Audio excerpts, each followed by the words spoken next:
Hey everybody, it's Tim from the Hair Curler Chronicles coming to you live from the living room, just here videoing, editing the tape from Tim Perry and the segment that we did on doing transferring from centralized exchange to centralized exchange.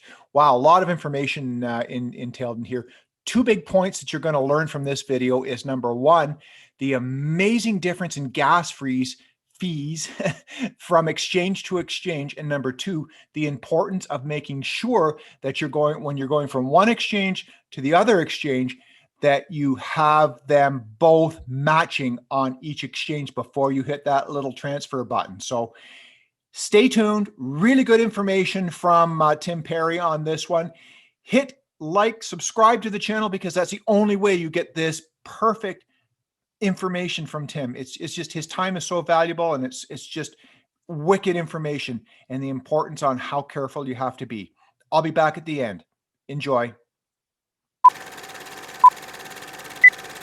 Talk about a bit about the gas fees, because you gave us a really good tip about first of all, when to buy that reduces the gas fees a little bit potentially, and the second thing was holding coin so that you're not transferring it back and forth from fiat to, so maybe we could talk about that a little bit.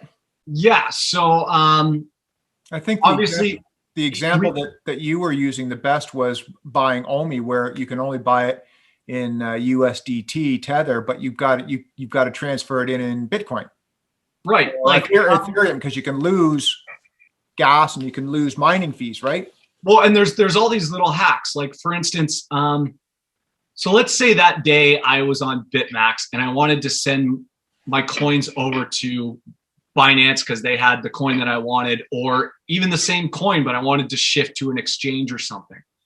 I would quickly sell out of that coin generally, because especially if it's on an Ethereum, if it's on the Ethereum chain, it's going to cost you like $30 just to send your money from BitMax, say, to Binance. So what I always do now is, if you sell into US dollars, the tether, you would then send it through now the tether is backed by Ethereum chain. It's on the TronX exchange or platform, all this stuff. So TronX is only pennies on the dollar. So let's say I had something that was on the Ethereum platform on BitMax. I would sell it for US dollars. All exchanges have this feature. Okay. So go to your wallet part. That's it, the total assets, right? Yeah. Ooh. And then I got to click on this, don't I? Okay, there we go. Okay, so type in, oh, there's USDT. So, okay, now you would go to withdraw. And obviously on Binance, you'd be putting deposit. So if you were to, so see how it says USDT withdrawal network? Yes. If you were to do the ERC20, that's the Ethereum network, you'd still be paying $30 probably, or whatever it is, the gas that day to send it. But if you switch over and go Tron TRC20, which is the TronX, you could send for, it's like 4 cents. I sent $7,700 for 4 cents. So, but where are you transferring it to? I was transferring it to Binance because I was buying BNB. So this would be, I mean, it's not going to be the same window, but it's going to be the same where on the Binance platform, it's going to be a withdraw, deposit, transfer, whatever. And then, but it'll have different. Then you got to go and but you've got to click off and make sure that I get the address. They both have to say TRC20 because the addresses are different for each withdrawal network. So go to deposit instead, and you'll see. Go back to the assets so we can deposit USDT instead, or total assets, whatever it was. Okay, so go to deposit instead. And this is where a lot of people probably lose money because they're not paying attention. See how you've got your USDT address for the Omni network is different, and then click ERCT20 or whatever. It'll be a 0x address because that's what, and then see how it's different. So if you were on Binance and you didn't switch over to the TRC20 and you had put Omni, and you put the wrong address and they weren't configured properly, you're losing your this space. It's gone. Yeah. But obviously, Okay. you just double check it. You're saving yourself $29 probably to just sell into US dollars and switch it over. As opposed to so many people, like say someone wants to buy a coin on Binance from which I used to do before I learned this. So say I've got Aave on BitMax. I don't know if it's on there, and I wanted to buy something on Binance, and I'm just like, oh, I'll sell it over at Binance. So I send my Aave over. Well, that will cost me $30. If I just sold it here instead for US dollars, it's like 4 cents. Okay, so can we go to another exchange, not this one where it shows our money in there, and just do it through another one? Tim, And it's also a fast network. It takes like 2 seconds to set. What is? The US dollars through TronX. It's in the other exchange in like 5 minutes.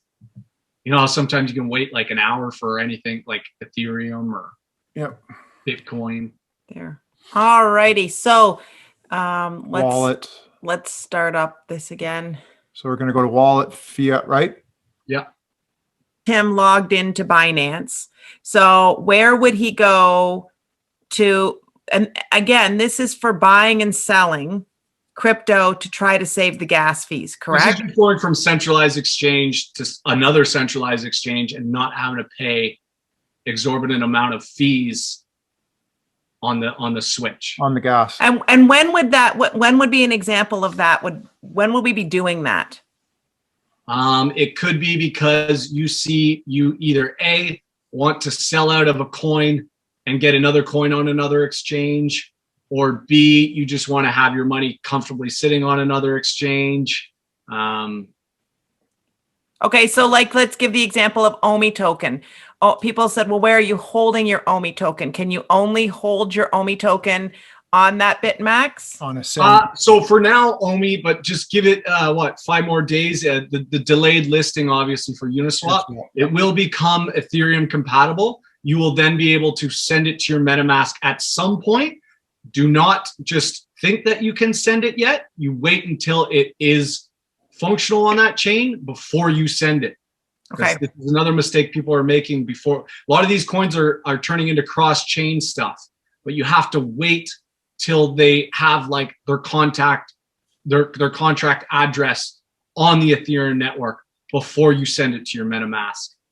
Okay, but just say this was any other coin and not OMI coin. Maybe it's Union, and we want to go from one exchange to the next. So you're saying that in order to avoid some of the fees, what we should do instead is go up to, where should Tim go here? So it's a pain in the neck, but like, let's say you wanted, because Union's not on this, so we'll just use a better example. Just use Tether. Tether's on both.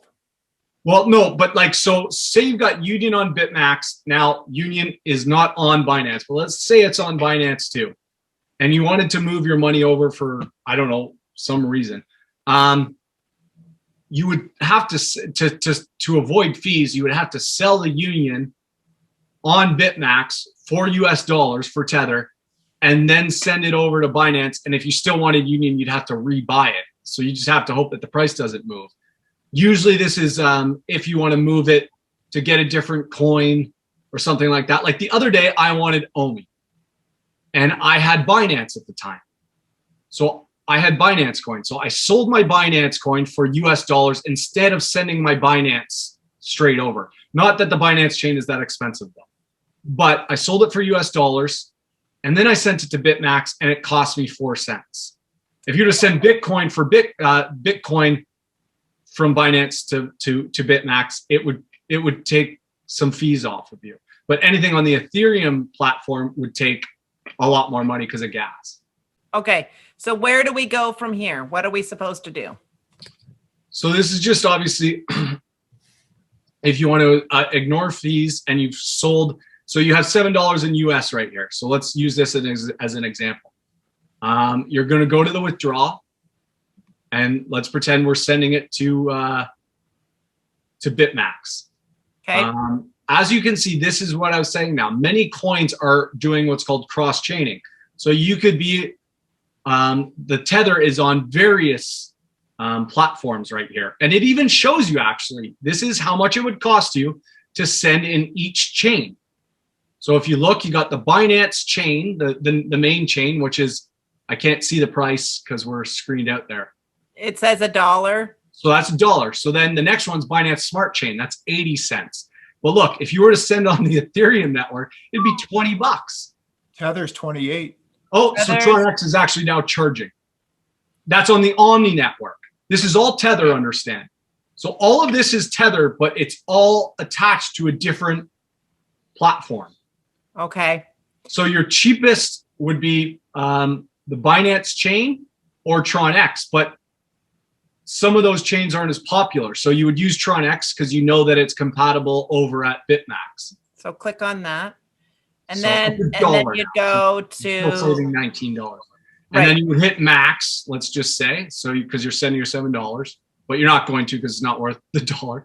Then you go to BitMax, and then you're depositing. So you're depositing, and you pick that. And you pick the Tron, the TRC, yeah. And there's your address. So you would copy that. Okay. You go back. And then you would put it in it's up top. Address, there you go. Address. And then obviously you would just do your security after that. But as you note then, as long as you're not, dealing with Ethereum, you're saving a lot more money on your gas. And the Omni network, which I've never used, so you never have to. That's really amazing, Tim. That's a really, really great tip. So that's a really, really great tip for the viewers to find a way to save gas fees. And that's going from one exchange to the other. And there is always, when you're moving money around from here to there and everywhere, you've got to expect that there's fees on all of these things. Yeah. And then like just one other little quick hack. It's not exactly the same as saving fees because you do have to pay. But like, let's say you've got your MetaMask wallet. And this was one issue that I didn't even know existed until I learned about it. But I often, because I'm a trader as well, I don't always want to be in the market. Like I said, sometimes you want to just go sit comfortably in Tether while the market's going down, and then you rebuy back in or something like that. Or you don't see any coins that interest you, but you obviously don't want to be moving back and forth from your TD account, your Scotiabank or whatever. So in your MetaMask wallet, you can actually add the contract for the Tether-backed Ethereum, chain. And you can sell on Uniswap your Union or your Aave or whatever for the Tether, and it would sit in your MetaMask. It would cost you still fees on gas, but at least if the market dropped, for 3 days straight after that and all the coins tanked, you're now getting in at discount prices and you can rebuy back in. But that's more advanced. But just to let people know that you can sit your US dollar Tether in your MetaMask as well. And US dollar Tether is a stable coin. It's not a stable coin. It's always just pegged to the US dollar. That way, if you just don't want to be, you don't want any skin in the game right now because you think Bitcoin's going to drop because it just went on a tear, or the market's looking shaky and you got this instinct, you would some people sit their money in Tether, wait out the storm, and then get cheaper Bitcoin that day. Obviously, you don't always get lucky, but it's whatever you're feeling, right? Okay. And then again, the other thing you suggested was when we were buying, oftentimes first thing in the morning can sometimes be cheaper on the gas than. So, yeah, and it's a myth. I mean, who knows for sure, but people like to joke. I mean, let's face it, Asia's far more advanced with blockchain technology, right? I mean, they've got cities implementing, Singapore's implementing blockchain in their whole city. So basically the joke is that, but I've seen it for myself. It's cheaper. We live in the Eastern time zone, by the way. It's cheaper to get our gas fees in the morning in the Eastern time zone. For some reason, once China wakes up and all the Asian countries, I don't know. It's just, it's kind of like this gossip, high school gossip, but that's why the fees are up, because Asia uses far more, they're out trading more, they're out using crypto more. Mm-hmm. Yeah. Right. So that's kind of the standard story I've heard on why gas fees are up more at night. That makes sense. It does make sense. It does, but I've just never been able to validate it. So But it does make sense because like Asia's just far more into, using crypto. Yeah. All right. Well, I think that does it for this episode because I really think there was the two things there that are very, very valuable: how to save a little bit on the fees and how to be safe while doing this. So thank you so much, Tim. And we look forward to having you on our next episode. Excellent. Thanks. There you go. 2 takeaways from that. 1, there is a difference in gas fees, depending on what you use to transmit from one exchange to another exchange. Now remember, these are from a centralized exchange to another centralized exchange, but gas fees do vary, and it's important to understand that pennies compared to dollars can make a difference.